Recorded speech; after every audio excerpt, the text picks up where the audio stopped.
دا به په زړه باندې یو قسم د خوشحالي راولي یو قسم ته دا سر به که پام دی یو وخت به داسې وکړي د خپې د ګوتو څوکې نه دي دا داسې دغه شي چې د یو شمېر خلکو په ذهن باندې ټینشن راځي او کور کې ورباندې خبرې هم بدې لګېږي وایي خبرې مه کوئ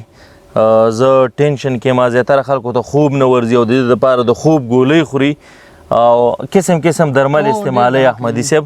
نو احمدي صاحب وایي چې ما سره داسې طریقه ده چې یو څوک په ټینشن کې خوب نه ورځي نارامه او ناراحته د دې دپاره خلکو لکونه پیسې مصرف کړي دي احمدي صاحب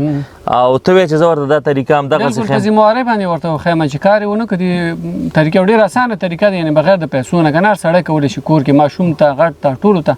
خصوصا دا محصلین چې دي متعلمین چې دي نو چې کار یې ونه کړو موږ یې ذمهوار یو یعنې څوک چې محصلین یو مطالعې ته یې زړه نه ورځي ټینشن پرې راځي او څوک کتاب راوالي داسې ولولي زړه ته شي خطا کړي اکثر عوام ورونه یې که نه لږ بوج ورباندې راشي بیا بیخي داسې لکه لیونی د شپې وایي زیاتره خلک وایي د شپې کټ کې داسې تاویږم لکه مار غوندې تاویږم نو ته دې دپاره څه طریقه وښیې هو ته لږ دا دغه راوړه دا ډېره اسانه طریقه ده بغیر د پیسو نه دغه نه دا راوړه دا لګن راوړه ښه دا به درته کېدو که نه ښه دی باندې چې وکړو دا دلته ماته کېدی مخې ته ښه بس دلته کېد لږ اوبه هم راوړه ته دغه د لګن خو راغې ښه لږ اوبه راوړه ته نه اوبه همدې کې واچوئ همدې کې واچوه داسې یخې اوبه واچوه پکې ښه راکړه یخې تیر به دا د څانه د پیر د څانه چالان دي که نه ښه ماته راکړه نو دا خو لږ خیرن دی دا بس خیر دی د کولر پکې هغه دی خو تا یو ناڅاپي ویلی چې راواخلم د خاطره بس موږ هم د الله د رضا دپاره ګینم څه فایده پکې شته او نم څه ګټه پکې شته زه یم چې دا علاج ورته دغه شي ډېر خلک به دې مشکل نه خلاص شي که نه ډېر مسلمانان نه دي نو دا داسې یو علاج دی چې دا مبته دی پیسې ورباندې نه مصرف کړي غریب هم کولی شي مالدار هم دا یوازې هم دا اوبه دي که نور څه دوه اسکار یوازې همدا اوبه دي یوازې همدا اوبه دي دا ټینشن ختموي دا ورېږه دا خپل اندازې پورې چې کله ورسي دا به دې په زړه باندې یو قسم د خوشحالي راولي یو قسم ته دا سر به یې داسې لکه سپک چې شي لکه سړی چې اخیسته ډېرې ګولۍ وخوري او خوب بیخي یو دغه هم ورته نه یو همدا اوبه نو که دا یو څوک مطالعه کوي او اوبو کې خپې کېږي او هیڅ مشکل نشته دی هره ورځ زه خو یم د محصلین وروڼه دا نور چې کوم دي د مکاتب والا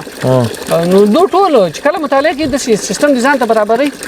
دا ته څومره ډکې ده کېدای شي په دې باندې نورې اوبه واوړي دا اوس هم کم دی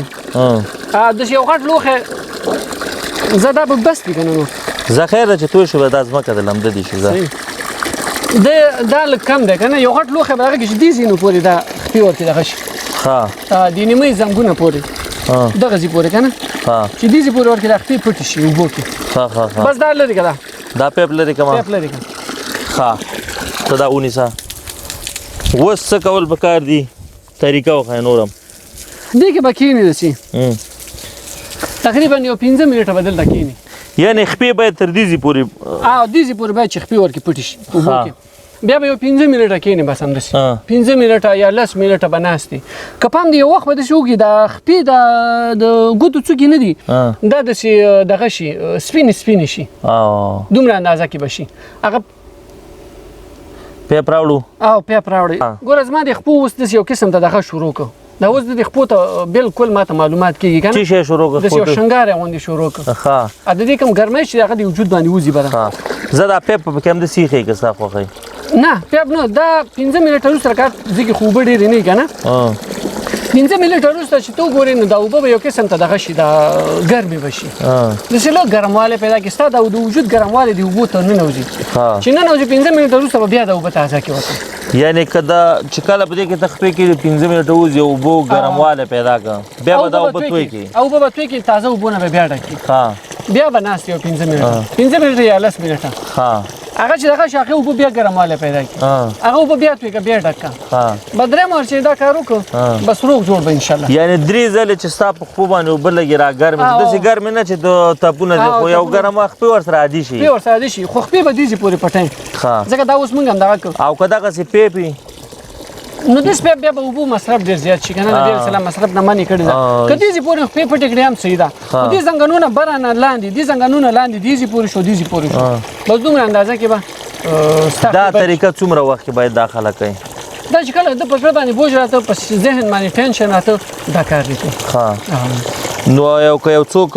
روان اوبو کې ودرېږي څو منټه ودرېږي روان اوبو کې دومره وخت به بیا ونه درېږي که نه تقریبا 15 منټه یا 10 منټه دومره وخت چې دا روان اوبو کې وخت کېږي بس ولې دا خو اسانه خبره ده روان اوبو کې 15 منټه څوک وګرځي هم دا کېږي یا روان اوبو کې غاړه باندې کېږي کوم ذهني تکلیف چې دی ذهن نه بوج هغه ټول لري ښه دا به لرې کې اوس دا خو دلته خو اوبه ډېرې دي خو اسراف دی اسراف دی بندې به کړي لکه اوس خپله معلومېږم که نه 15 منټه مخکې چې زما په ذهن باندې کوم بوج و که نه هغه یقیني اوس نشته دی نشته دی ذهن باندې مې ډېر پراخوالی راغی خپله دې تندي کې یخوالی راشي ذهن باندې یخوالی راشي بیخي هغه سړي هغه تګ و راتګ ته خبرو ته زړه وشي دوباره لکه ریفریش غوندې لکه کمپیوټر چې ریفریش دا خپې هغه سرونه که پې دې اوبو کې چې ډېر دا ګوره اوس د خپو سرونو ته ګورې لږ لږ سپینوالی پیدا کړه بس دا سپینوالی چې څومره پیدا کوي همغومره ښه ده ځکه دا د اوبه راکش کوي وجود ته وجود ته اوبه راکش کوي ټول وجود دې سره یخ کېږي بره دې اعصابو ته دغه ورځي یخوالی ورځي اعصاب یې ریفریش کېږي دې سره ښه نو دا خو باید هر څوک په کور کې دغسې یو لوښی وساتي چې دیزي پورې خپې هغه شي چې دیزي پورې خپې پټې شي ورکړي بالکل جوړیږي ورسره انشاءالله جوړیږي یعنی ټینشن ختمیږي د خوب مسله د مطالعه ډېر ښه خوند کوي یعنی محصلین مطالعه نشي کولی وایي کتاب راواخلم یو شمېر محصلین چې دي چپټر ته د خوب ګولۍ وایي خوب ګولۍ وایي بالکل وایي چې چپټر راوالو بس موږ ته خوب راشي نو نور به د چپټر سره چاته خوب نه ورځي سپین ږیري مشران د شپې خوب نه ورځي په عذاب نارامه زنانه مشران کشران ټولو ته لپاره مفته علاج دی دا د ثواب په خاطر باندې شعر کوي چې تر څو پورې تر ډېرو خلکو پورې ورسیږي او زمونږ پاڼه خواښه کوي لایک یې کوي چې تر څو زمونږ نورې ویډیوګانې مرض نه څوک کړېږي چې هغه د مطالعې پورې اړه لري د انسان وجود پورې هغه موږ سره شریک کوي انشاءالله چې ډېر ښایسته ښایسته علاجونه احادیثو کې راغلي نبي علیه السلام بیان کړي دي ډېر په زړه پورې علاجونه دي او اسانه علاجونه اوس که احمدي صاحب یو څوک ووایي چې دا طریقه تا د کوم ځای څخه زده کړه دا طریقه ما د علماو نه زده کړې ده علماو نه او هغه دلیل کې دا دغه ذکر کوي ځکه الله پاک فرمایي ما هر یو شی د اوبو نه پیدا کړی دی د اوبو نه دلته د انسان په ذهن باندې چې بوج راځي که نه هم د وجود کوم یو خاص اوبه چې دي دغه کمیږي په دې وخت کې دلته چې هغه ګرموالی راځي د معدې ګرموالی دا بره د اعصابو ته خېږي د معدې بړاس دغه ګرموال د وجې نه بعضې خلکو هېڅ ته په سیخته نه موځي د معدې د وجې نه اعصابو د معده ډېر سره دغه لري تعلق لري کله چې ته خپې دلته کېدي دلته دا یخوالی خېږي بره وجود ته اوس خو دا ژوند داسې ماشیني شوی دی بس خلک حمام ته لاړ چې ځان باندې شاور راخوشېږي 2-3 منټو کې بیرته راوځي وایي زه فرش شوم که نه خو که چېرته 15 منټه څوک تېر کړي دا بیخي غوره دي نو که هر څوک د هر مرض نه دې وجې نه ګوره بعضې احادیث کې من هم راغلي او مخیزه پوځان اوبه مه راړوئ که نه اول به نبي علیه السلام اودس وکړو بیا به یو طرف به اوبه واچولې بیا بل طرف دې وجې نه چې دا بړاس داسې بره وخېږي په سر باندې اول اوبه نه دي اچولي بیا به د هغې نه وروسته نبي علیه السلام ټول وجود وي په سر باندې نو که تاسو دغسې کوم موضوعاتو سره مخ یاستئ موږ سره په کامنټ کې شریکه کوئ انشاءالله تعالی موږ به ځواب درکو یا به عملی تجربې او یا به د قرآن او د حدیثو نه نو ویډیو هم شیر کړئ پاڼه در سره خوښه او لایک ډېره زیاته